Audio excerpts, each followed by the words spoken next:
Hello everyone, my name is Shankamuffin for all you don't know. Do you remember these 10 pieces of gear from Old School Runescape?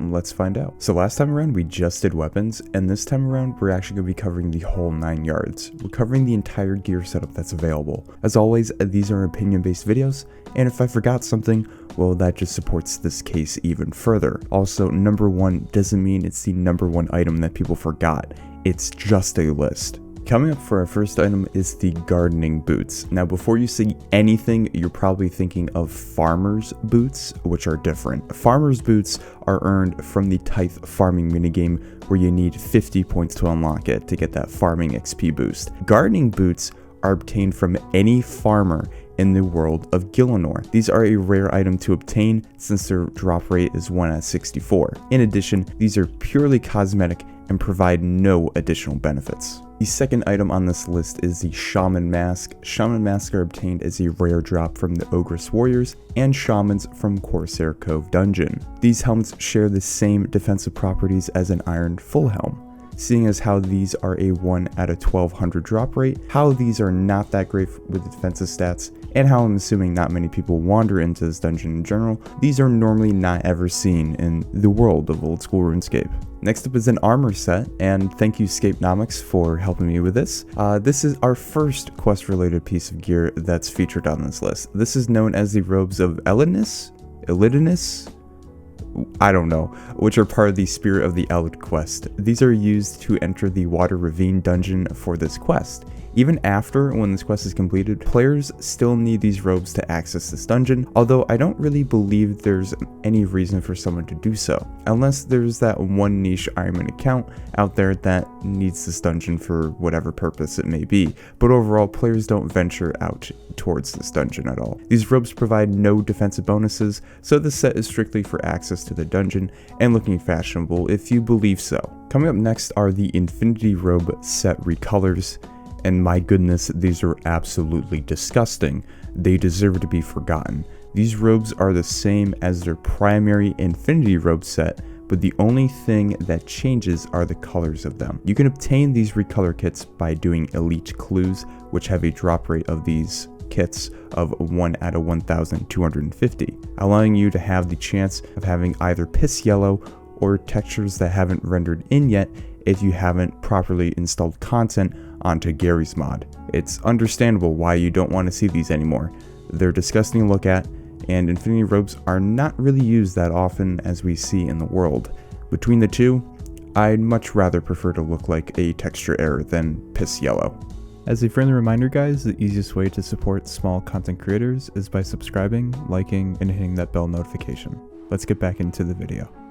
Coming up next is the most useless cosmetic item I have ever heard in this game, and makes you wonder why anyone would go out of their way and seek this item in the first place. The item in question is known as the Cat Training Medal, a necklace where there's a fish hanging from your neck to display that your cat has caught 100 rats.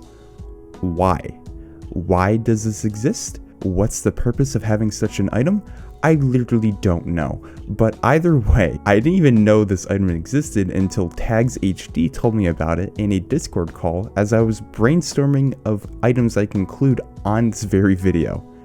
Now, there is some use to this. If you don't want to go out of your way to have your cat catch 100 rats, you can actually trade this item with other players. So if you happen to have to want this item, find a player that might have this and then be on your way. Next up is the Crab Helmet. Thank you Tryhard Casual for suggesting this item for me. Basically, you just look like a crab. That's about it.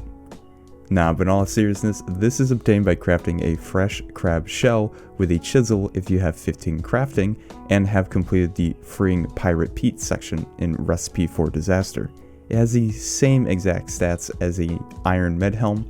Other than that, nothing much can be said about this helmet. Next item on this list is the Runefest Shield, which is most likely the most controversial item listed in this video. Thank you, Smithy, for this suggestion. I do appreciate it. Some people do wear this for Fashionscape, while others may not even know that this item exists, but I'll put it on here since you can unlock this item right now if you wish. The shield looks pretty good depending on what you wear for your Fashionscape attire. I do see some people wear this at the GE as their bank standing, or while they're just sitting outside the GE just talking with people. The RuneFest shield is a shield that was released for RuneFest in 2017. Wow, who would have known? It displays the logo of RuneFest and offers no uses other than cosmetic purposes. To obtain the shield, all you have to do is go to Diango in Draenor Village and redeem the following code: RuneFest 2017, using the right-click redeem code feature. From there, you'll have the shield, and if you ever lose it, you can return back to Diango and he can give it to you. Tags HD once again coming in with helping me with this video. This next item is known as the Silver Necklace. This is another quest item that joined this list. This time it's from the Murder Mystery quest. It's used in the quest to find out how Anna's prints are on the necklace, but its other purpose is how you have something cosmetic in your necklace slot. Since it's a cosmetic item, it does not provide any value, no defensive stats, no offensive stats, etc. In order to get this item, you'd have to do the drop trick method before the end of the quest, since this item disappears after completion of the quest, even if the player has it in their bank or inventory. Our second to last item on this list, and once again, Tags coming in with helping me. Honestly, he should have just made this video himself. Anyways, this is known as the Barb Bolts. Had no idea that these things existed in the first place. These are bronze bolts with barb tips, so already we're off to a great start as to why no one really has heard of these. Basically, these aren't used since you need 51 fletching to make them, have barb bolt tips available, and the Opal Bolts E are cheaper and deal more damage. Never have seen anyone use these, as well as I've never even seen anyone buy these from the Ranging Guild, which is where they're available for you to grab if you want to skip out on the GE. Then again, who really goes to the Ranging Guild in general? So that's another piece of content no one really enjoys anymore. Alright boys, our last but certainly not the least. What comes to mind when you think of the Warriors Guild? Defenders, right? Well, now you can think about balancing 5 barrels on top of your head. Yes, this is actually a real legit thing where there are 5 barrels equipped in the helm slot that are being balanced on top of your head. This item is used in the Keg Bounce Challenge in the Warriors Guild. This is a way to train your strength, but I don't think people even know about this method. I surely didn't until I researched for this video and saw that you can equip barrels on your head, which is just plain weird. As always boys, thank you for our channel membership supporters Z Kinzel, Hot Biddy, Ran Legend, Parth Patel, David Bell, and Ethan Jones for supporting this channel through the months. Really do appreciate it, lads. Anyways guys, that's the end of this video. My name's Shankamuffin.